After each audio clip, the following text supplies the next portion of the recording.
8 नवंबर की सुबह सूरज की किरणें हल्की धुंध को चीरती हुई जब संसद के मार्ग पर बिखर रही थी, तभी सोशल मीडिया पर एक ट्वीट ने सबका ध्यान खींच लिया। ट्वीट था शशि थरूर का। कांग्रेस के इस जाने माने सांसद और विद्वान नेता ने उस दिन लाल कृष्ण आडवाणी के 98वें जन्मदिन पर उन्हें शुभकामनाएं दी। लेकिन ये केवल एक औपचारिक शुभकामना नहीं थी, ये एक बयान था जो आने वाले घंटों में राजनीतिक और वैचारिक बहस का केंद्र बन गया। दरअसल थरूर ने लिखा कि आडवाणी जी एक सच्चे राजनेता है जिनकी लोक सेवा के प्रति निष्ठा, विनम्रता और ईमानदारी देश के लिए प्रेरणा है। जैसे हम नेहरू जी को केवल 1962 की चीन युद्ध की हार से नहीं आंक सकते या इंदिरा गांधी को सिर्फ आपातकाल से नहीं, वैसे ही हमें आडवाणी जी के लंबे सार्वजनिक जीवन को एक घटना तक सीमित नहीं करना चाहिए।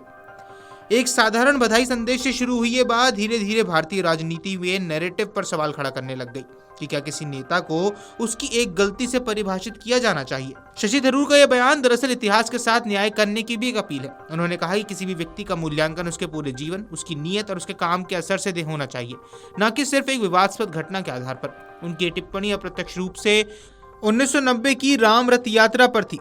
ये यात्रा वो थी जिसने भारतीय राजनीति की दिशा बदल दी थी। 25 सितंबर 1990 को गुजरात के सोमनाथ से शुरू हुई इस यात्रा का उद्देश्य था अयोध्या में राम मंदिर आंदोलन को जन समर्थन देना। देश भर में जब ये रथ दौड़ा तो उसके पीछे धार्मिक आस्था के साथ साथ राजनीति की नई लहर भी उठी।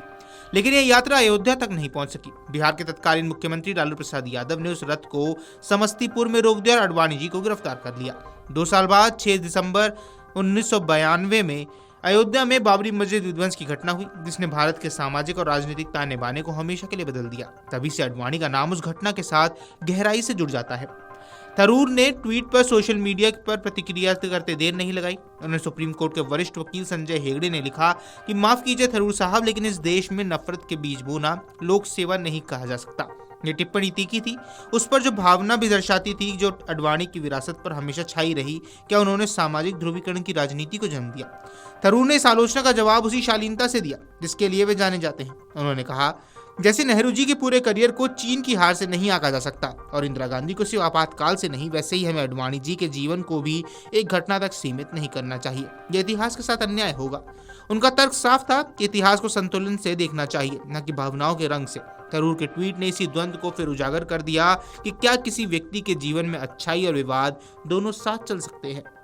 आपको बता दें, पीएम मोदी भी आडवाणी के घर पहुंचे और उनका पैर छूकर आशीर्वाद लिया और कहा कि आडवाणी जी की दूरदर्शिता और सिद्धांतों के प्रति उनकी प्रतिबद्धता ने भारत को प्रगति की एक नई दिशा दी है। उन्होंने भारत के लोकतांत्रिक और सांस्कृतिक परिदृश्य में अमिट छाप छोड़ी है। पीएम मोदी के शब्दों में राजनीतिक सम्मान के साथ व्यक्तिगत स्नेह की भी झलक थी।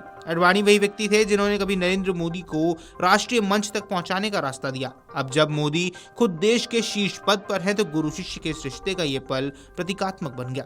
शशि थरूर ने सवाल भी उठाया कि क्या हम इतिहास को सिर्फ घटनाओं के फ्रेम में देख रहे हैं? क्या हम अपने नेताओं को हीरो और विलेन में बांट दिया है, जबकि असल में हर व्यक्ति उन दोनों के बीच ही कहीं खड़ा होता है। वीडियो डेस्क अमरुजाला.com। अगर आप ये वीडियो YouTube पर देख रहे हैं तो हमारे चैनल को सब्सक्राइब कर बेल आइकन दबाएं और Facebook पर देख रहे हैं तो हमारे पेज को लाइक करें।